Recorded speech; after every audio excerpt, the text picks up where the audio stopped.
বাজারে সয়াবিন তেল পাওয়া দুষ্কর হয়ে উঠেছে। পাওয়া গেলেও বিক্রি হচ্ছে বেশি দামে।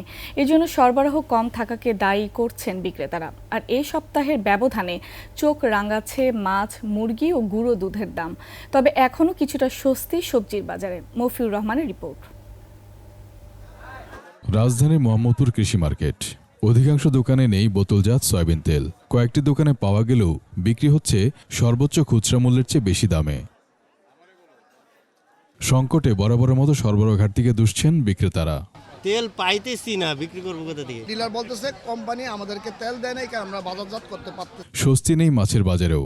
প্রায় সব রকম মাছে গেল সপ্তাহের চেয়ে কেজি প্রতি বেড়েছে ৫০ থেকে ৬০ টাকা। বাড়তি দামে ক্ষোভ ঝাড়ছেন খোদ বিক্রেতারাই। মাছের আমদানি একটু কম আছে, আর আমদানি বেশি হলে মাছের দাম কম থাকে, আর কাস্টমারও কম, বাজারও তো সুবিধা না। দেশি মুরগির দামও বেড়েছে। বিক্রি হচ্ছে ৬০০ টাকা কেজি দরে। তবে ব্রয়লার মুরগি বিক্রি হচ্ছে আগের দামেই। কোটি মানুষের আস্থার ভালোবাসায় 11 বারের মতো দেশের ১ নম্বর রেফ্রিজারেটর ব্র্যান্ড ওয়ালটন। বেশিরভাগ শীতের সবজির দাম এখনো হাতের নাগালেই। রাজধানীর মোহাম্মদপুর কৃষি মার্কেটে সবজি মিলছে ২৫ থেকে ৭০ টাকা কেজিতে। এই যে সিম আছে এটা ৩০ টাকা কেজি, ফুলকপি ৩০ টাকা পিস, বর্তমানে একটু দাম বাড়ছে এটার। তবে প্রায় ১.৫ কিলোমিটার দূরে টাউন হল মার্কেট কাঁচা বাজারের সবজির দাম কেজিতে ৫ থেকে ১০ টাকা বেশি।